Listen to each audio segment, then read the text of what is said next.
Good afternoon. I'm Tim Niiler, and today I'm going to be presenting to you some of the work that we've done over the last year on predictive ground reaction forces in-game in baseball. And specifically, what I'm hoping to present to you today is one, a large data set. Secondly, some methods that you might be able to take home.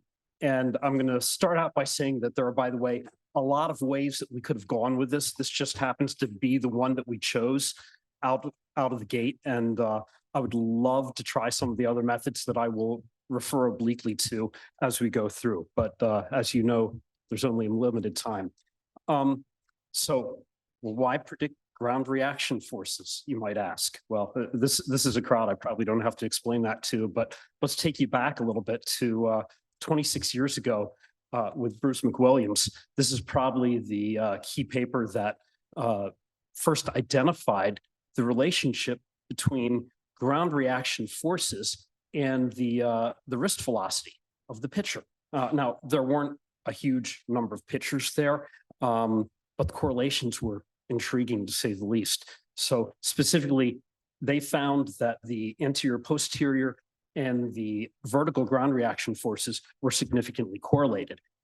So going forward, there's been a lot of work done.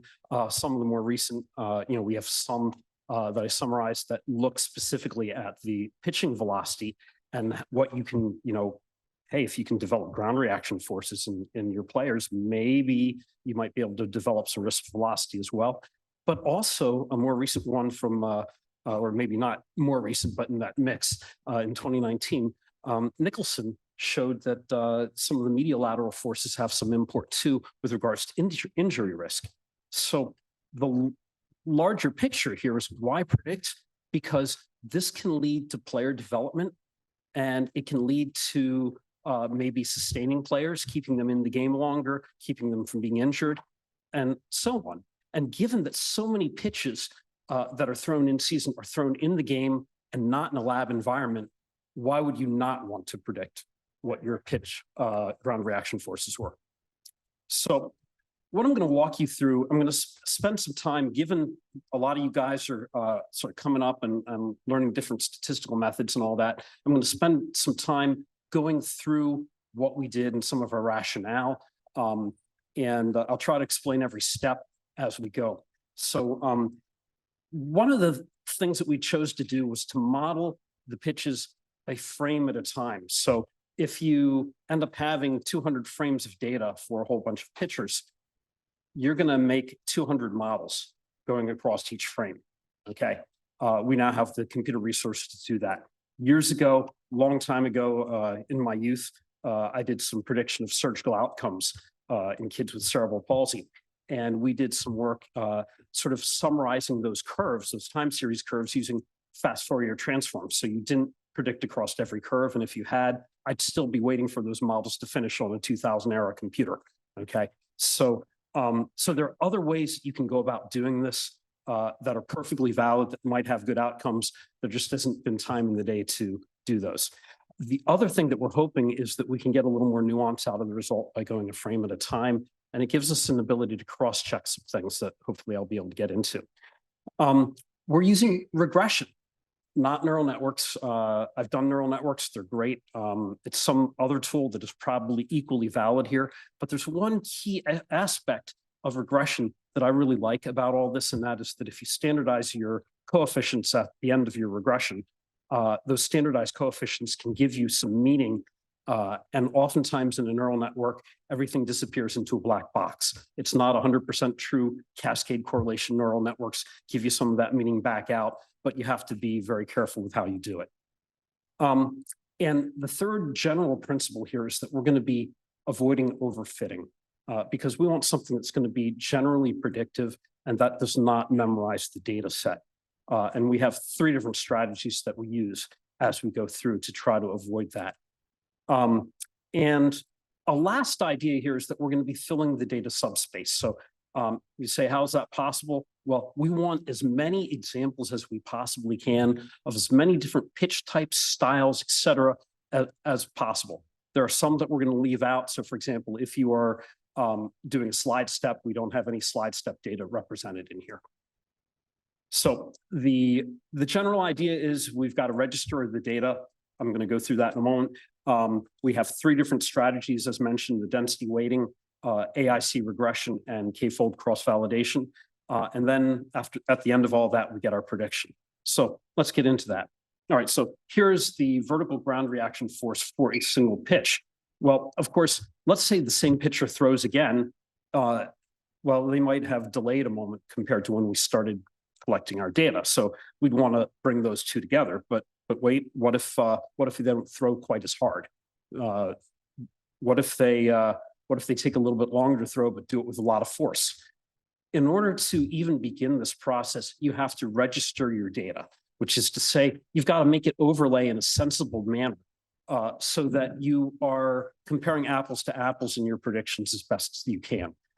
So what we chose to do, for example, for the rear force plate, you would take your data and you would look for, as the pitcher began lifting the leg, you would look for where the center of mass of the foot of the lead foot crossed the center of mass of the rear shank in the vertical direction. And that would be the first cut point. The second cut point would be kinematically determined as well, and that would be when the rear foot leaves the rubber. And we have various kinematic algorithms that we use to try to determine that based on, how much motion and thresholds and things like that. So then you cut the data and then you dilate it or interpolate it depending on what field you're from. You might use different words, but you basically interpolate it all to 200 frames. And so what you've done is you kind of line things up. This could be a lot more sophisticated in how we do it. For example, you could include maximum knee lift, and you could dilate different segments of that to better match things up. We'll talk about that later. It's probably a little more important in the front. From the front, we do a kinematically determined foot contact on well, what would be the front force plate, but it's on the mound. And then we're going to 65 frames past release. And that tail end, I'm maybe a little bit less satisfied with on the front. But, trying to determine exactly when does that pitch end? Do you only go up to release, or, what kind of post-release kinetics are there that are valuable, right? So anyhow, this is sort of, each color there is an individual trial or pitch. So it's sort of labeled sub, as in subject on the right-hand side. Forgive me, I come from the world of clinical gait, so I tend to think of folks as subjects.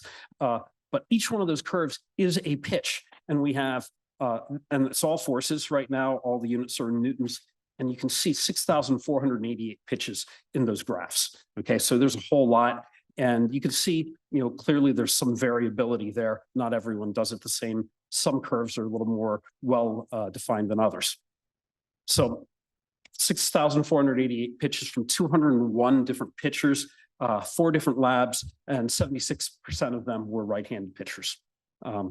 So now the next bit of this is what we're going to call density weighting. And I'm going to see if my laser pointer works, but you see a marker there on the graph. So right up in there, you can see there's a little bit of some of those curves peel off a little bit early on the left-hand side. And of course, you can see various outliers in other places where maybe the peak rises a little bit early, or there's a little bit of a bump. Okay. How do you deal with them? Each frame of data has its own model. So what do you do to help your model more successfully predict? So if you know anything about regression, you know that we're really good at predicting central measures, right? So if we take a cross-section of that data where that one line is at frame 10, that's what that would look like. Or if we go to frame 50, that's what that density profile would look like of that data, where the x-axis is now the force. And otherwise, it's basically a smooth histogram, right? Or frame 100, it looks like that.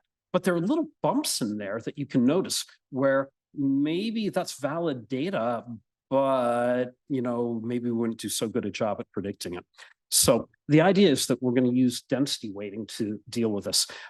With density weighting, you look at your distribution of your whatever variable of interest. In this case, we took our target variable, our independent variable. I'm sorry, our dependent variable, and we applied a formula which basically inverts it.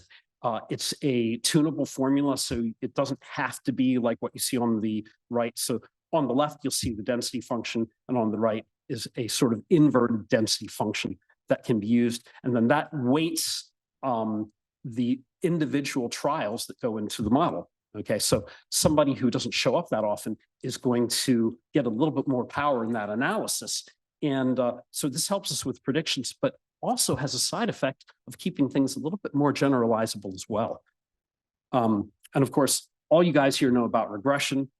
Just in case there's somebody here who's like, what's regression? The idea is, okay, I'm going to take you back to algebra 1, y equals mx plus b. You've got a bunch of data points there. You're gonna try to fit a line through the data, best fit line, and ultimately what you're trying to do is predict m and b statistically, right?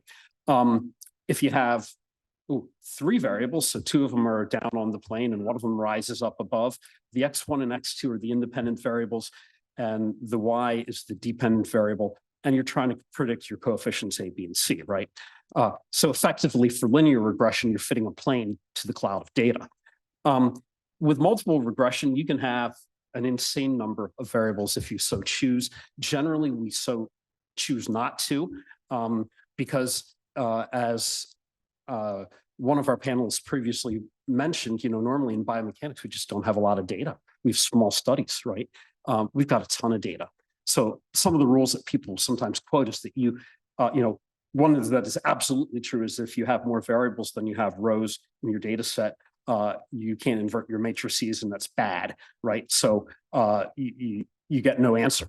But another rule that's sometimes thrown around is that, the 10% rule, you should never have, more variables than 10% of the number of rows. That is not a hard and fast rule. I see it sometimes. Other people are like, yeah, it's just something that people say. Regardless, we're in no danger of that with our data set. And so what variables we're actually using are related to center of mass. And again, somebody mentioned center of mass earlier as something worth studying. Yeah, so we have all of the segmental center of masses: forearm, upper arm, hand, shank, etc. We have not only the positions, but we have the velocities and the accelerations as well. And so this means that you've got 18 of each of them for a potential total of 54 variables. And specifically, when we do these, we are predicting in medial lateral direction, anterior, posterior, and vertical. So the spin on this multiple linear regression is that we're using a technique called AIC. AIC is controversial. A lot of people don't like it. Because they feel like there's an analysis out there I read, they're like, that's like fixing p-values. And yeah, sort of in a way. But one of the side effect that's good for us is that it means that you're winnowing variables out that are less important to the model. In short, what they're doing is they're looking for the best model that explains the most variability in your independent variable, but with the fewest variables, okay? So, hey, this is good. And if you're winnowing variables out, it means you've also got that side effect of making your model more generalizable. You're less likely to be memorizing your data. So instead of 18 accelerations, you might have 13, or 18 velocities, you might have 10, et cetera. So the bottom line then is we have this way to hopefully get the general patterns out and not get too much noise, okay? The last tool that we're using is what's called k-fold cross-validation. And this is where you randomly assign your data into 10 groups. So this is just a schematic here. This isn't actually the number of trials we had. But the idea is that you run something which will then do all your randomization for you. And then you train your data on 9 groups, and you pull 1 group of data out and you test on it. And then you do it again 9 more times. And in doing so, you're able to get a series of training set evaluations of your model, but also a series of test set evaluations of your model. Now, I will say that the way our data were structured, you might have player 1 with 20 trials, player 2 with 15 trials, player 3 with 32 trials, et cetera, which meant that as we were randomizing, oftentimes every single fold of our training had some representation from every player. Sometimes it was a little heavier on one player than another, and we see a little bit of variability in the model from that, or in the overall results from that. But the bottom line is we did that on purpose because we wanted to catch the variability of all the pitches that we had, rather than, okay, one training set is only going to deal with these guys who might throw very differently than the second half of our training set, right? So all in all, for every point in that model, okay, for the rear force plate, we had 200 points. And if I didn't mention it, for the front force plate, we interpolated to 100 points. For every point in that model, then you're going to have 10 equations. And, it may happen that in one of your folds, instead of an A, B, C, D coefficient, you might have an A, C, D. The B is gone in one of them, maybe. As it turns out, that didn't happen very often. But then when we make a final combined model, we're effectively doing a weighted average on the coefficients. This makes the model slightly less accurate overall. But again, you substitute pinpoint accuracy on your training data for generalizability in the real world. So sort of a summary of how this works: you gather your data. We happen to use Kinetrak's markerless motion capture for this. You look for errors, you look for any problems in your data, and make sure you don't include that in your training. I use R. I'm so sorry, Python users. Anyhow, I grew up on R. So anyhow, use R, and you load everything in, and you cut everything to the right size. You I didn't mention, we flip the medial-lateral data for the left-handers, because that way it all lines up, and you're now again comparing apples to apples. And then you do what I just discussed in terms of AIC regression and density weighting and so on. And then you play and look at the validation and see how it works. Step 3, by the way, the final running of that model, probably on the computer I used, and no, I wasn't using a GPU. That computer probably took about 12 hours for the rear force plate and about 6 hours for the front force plate.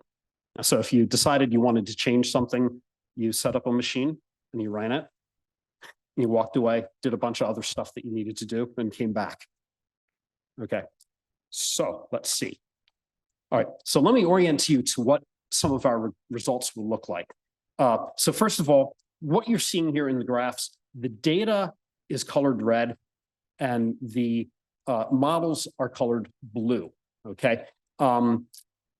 We're evaluating the, and first of all, what you're seeing there in this particular graph is a per player result, because ultimately we figured that most coaches aren't going to care about the mean of our model or anything like that. They want to see, how does this work for player A or player B or whoever? So a lot of the results that we're going to be presenting in the figures are going to be per player results, so that you get a sense of what they look like. We're using a metric called relative root mean square. So a root mean square is basically, all right, I got two straight lines that are parallel. They're 2 newtons apart.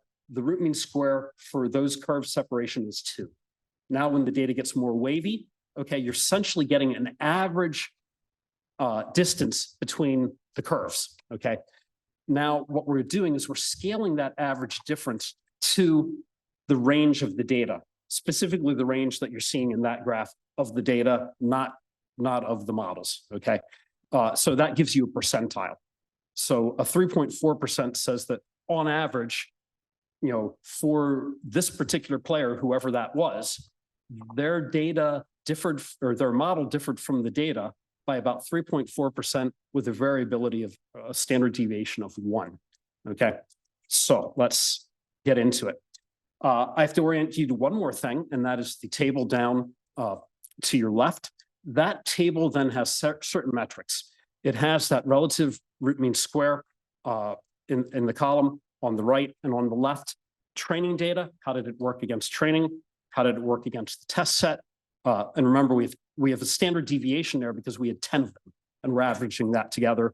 And we also get a standard deviation. We have a combined model when we run it on all the data, and we've now averaged our coefficients. And then I've also given a 10th percentile RMS, because that gives you an idea of some of the better case scenarios of how well it does. and a 90th percentile RMS, which gives you an idea of some of the worst case scenarios. And then the PPV is the per player variability, and that gives you an idea of the consistency within a given player. Okay, so low numbers there are good. So what we see here is for the medial lateral rear, you can see that the model gets the general shape. There's a little bumpiness in the model, but that's also true for the data. Up near the beginning, near frame 0, the model and the data are not super close together. But as we go further on, you can see that that bump right before toe off actually is pretty good. If we look at the vertical rear, we got that same issue near the beginning of it all. But then the rest of it is pretty true. Here we have a 7% relative RMS.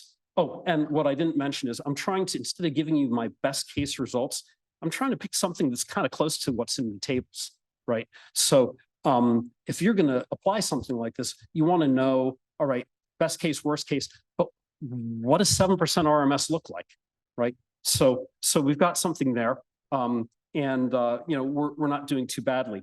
The 90th percentile is 10.4 for vertical rear. That's not too bad. And then here we have the anterior posterior rear. Training tests combined are all very similar. And again, this is probably because all of the players' trials were in order. And then as we're randomizing, every single fold of our training probably has some of every single player in it, which is why there's not a huge amount of variability or change from training to test. We get a little bit of hit for the combined model, and we've got a great mean per player variability. There's a little bit of bumpiness there, and you can see that we overestimate magnitude-wise that peak. In the front, we didn't do as well, and this probably has something to do with our cut. You know, so 65 frames pass release is not a very biomechanical quantity, is it, right? So that means that some of the registration that's happening on that front plate is probably not as good as what was going on for the rear plate. So you can see, you know, larger relative RMS, we get some of the general structure, but, you know, early on near frame 25, our dip isn't quite as pronounced, and near frame 50, our peak values aren't nearly as good either. If we are looking here for the vertical front, you know, I've got something almost dead on. 11.5% is the training, 11.6% is the test, and the combined's at 11.7. And I found a player who whose average was about 11.4. Again, even though the ultimate models may have larger RMS values here, the mean per player variability is still pretty respectable. You're getting consistency here, folks. Here's the vertical front. We've got that peak. I want to point out something. There were a couple of them that were like this that really sort of thrilled me. If you look, oops, over there, some of our outliers actually got matched pretty well, which surprised me.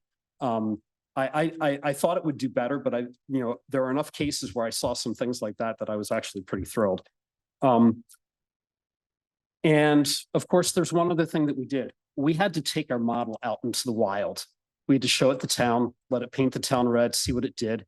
And so we got 592 independent trials that the model had never seen before. It had never seen those players, okay? And we wanted just to see what would happen. So in the table, in the middle column is the independent data with all of the same sorts of metrics. And on the right-hand side is something you've seen before with the training. And you can see that it's slightly elevated here, but not super. You will note, of course, for the medial lateral, we missed that peak right before toe off, but the rest of it isn't too bad, right? This is another case where the model actually follows the initial data pretty well. There's a little bit more bumpiness than perhaps would be desirable, but long story short, we're not that much worse. 8.2% versus 6.9%. Similar PPV. For the rear, anterior, posterior, it is bumpy. You know, if I were to do nothing else with that, I would probably recommend maybe a little bit of filtering of some sort if you're concerned about bumpiness. But the mean of that is not bad at all. And here the independent data was up at 10.6 compared to 6.2. So this one is a 7.9%, about 8% RMS in the graph. 14% in the graph. And so that's closer to what we have for our training cross-validation set. And here for the independent data, it decreased for this one, which to me says we probably had some pictures in the independent set that were very close to some of the folks that we trained on. And then we see similar sort of outlier performance here, front vertical. This is slightly larger. Anyhow, you get the idea. I will point out something here that you might be wondering about. And if you, nope, it's not going to do it. If you look at that first red curve on the left, notice it doesn't go down to 0. So some of this, what we think is, and as we've investigated further, has to do with kinematic event detection. If you're not detecting your kinematic events accurately, you're not going to model it accurately either. Okay, so anyhow, that may be the long and the short here. So basically, results of this are as follows. We had, for our independent data, results within 8 to 15% RMS, but still very consistent within every player. Our rear forces were better. My theory on this is twofold. One is it has to do with the data registration. We had 2 kinematic events defining the endpoints there, whereas later on, as you'll see in the front, we had 1 kinematic event and then 65 frames past release, which is maybe not super kinematic. The rear data also were less chaotic than the front data. And I think that also can play a big part. And medial lateral forces are worse both in the front and the rear plate.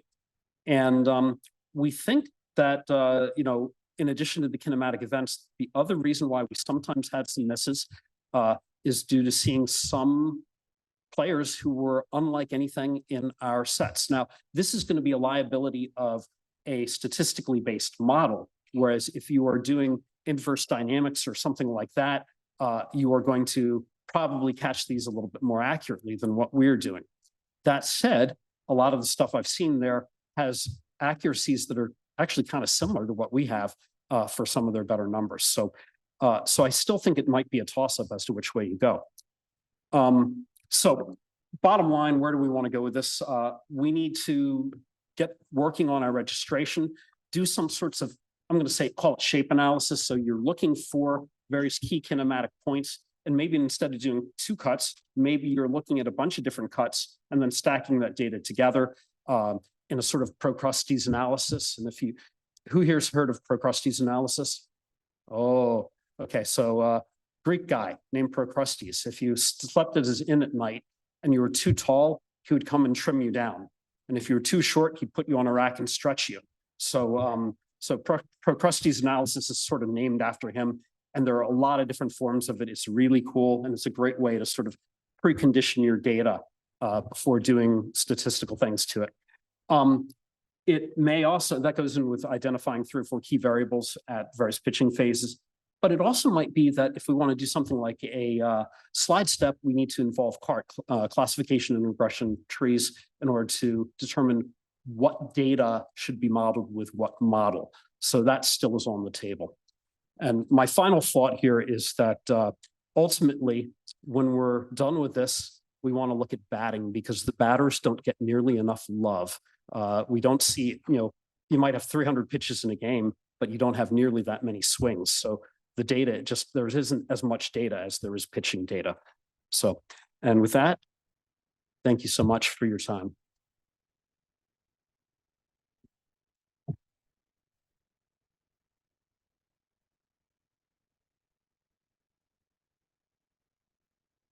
Can you hear me okay? I got you. Just a quick question.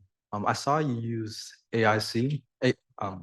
AIC, yeah. AIC. Is there a reason why you didn't use BIC? Say that again? Is there a reason why you didn't use BIC? Because the long story short is because I've been using AIC for a long time. And like I said, there's a lot of different, I could use Bayesian way as well. It's ultimately considered to be better by most standards. That said, I have done some work previously where I've seen sort of only a marginal difference between the results. And given that we're running so many numbers and averaging the results anyway, and so on, that might be a case of diminishing returns, potentially, right? So somebody over there, let's see what you're, well, I'll do it. But it's more fun with the microphone. So, you ready?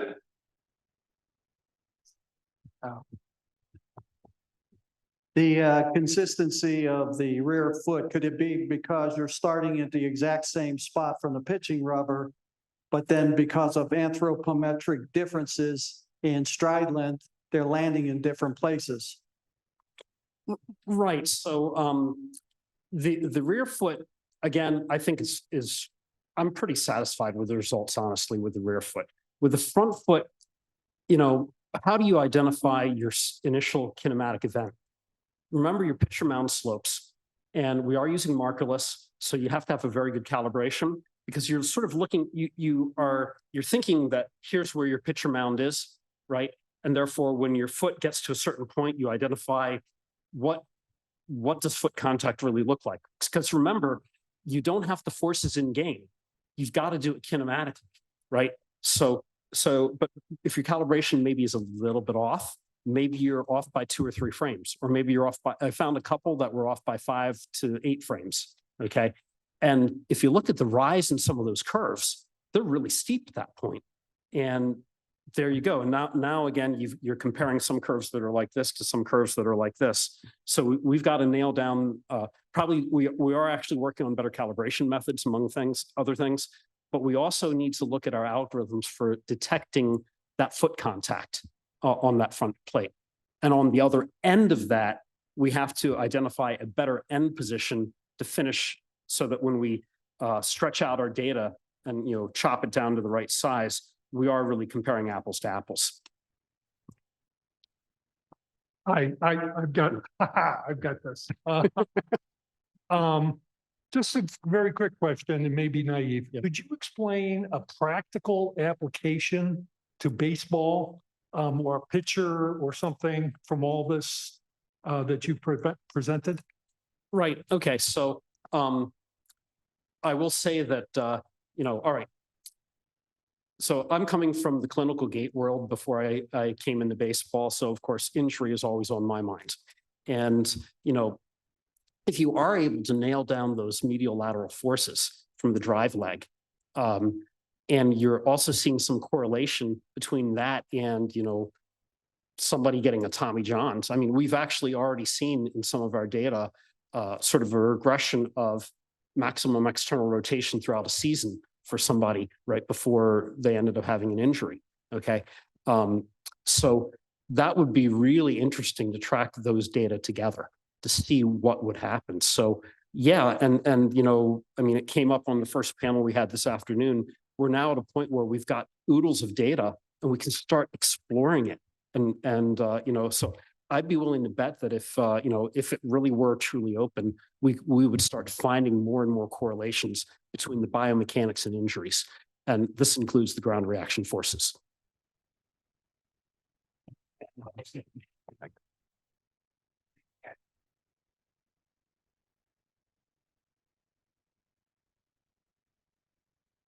Test. Great. Hey, Hey, Tim, good job. thank you. Quick question with regards to the front foot, how much of it is aliasing? Because I assume you're sampling at the kinematics level. And then on the front foot, we almost see transient forces on every single pitch. Do you think aliasing will come to play? Yeah. Okay. So what this gets down to is, you're sampling, right? So if you're collecting the 1,000 hertz or 1,200 hertz or whatever, and you're then downsampling, you've got another problem. And that is that the more you downsample, the more you're cutting out your force peaks, right? So you've got some of that going on. And if you downsample at the wrong time, you've got all these great like Nyquist theorems and things like that that tell you about what happens to your data, and it's not nice. So so he's absolutely right there. You gotta either sample down or sample up. And sampling up is, let's give computers a few more years. before we start running models like this on upsampled data, but downsampling comes with costs. That's absolutely true. Yeah. And let me just add to that. I liken this stuff, given the consistency that we're seeing, I liken this stuff to, like, you remember skin folds, right? Skin folds on people like me and, you know, all the people standing up here are probably less accurate than skin folds on people like you who are closer to the population they were tested on, but they're relatively accurate. So if I go in and my skin fold tells me that I have a 15% body fat and 6 months later I have a 20% body fat, it's probably relatively accurate. I've increased my body fat percentage by 5%. Okay. On somebody closer to the population that those original tests were done, it's probably more absolutely accurate. Yes, let's get him the mic. Center in the red.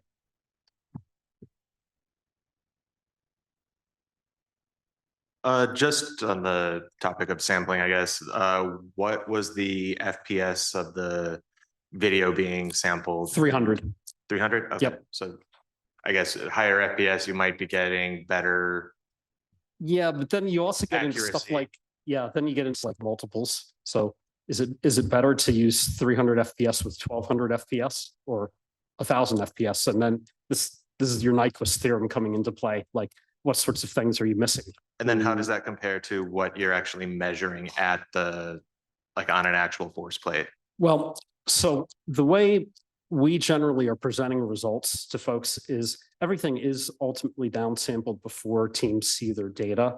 So they are used to seeing the downsampled forces, although they have access to the pure forces if they want it. So, so given that, we're not super worried, but it is something in the future as frame rates keep going up and up with everything. It is something that we want to be cognizant of. You're absolutely right. I think we are. I think that's what we got. Let's talk offline. Thanks.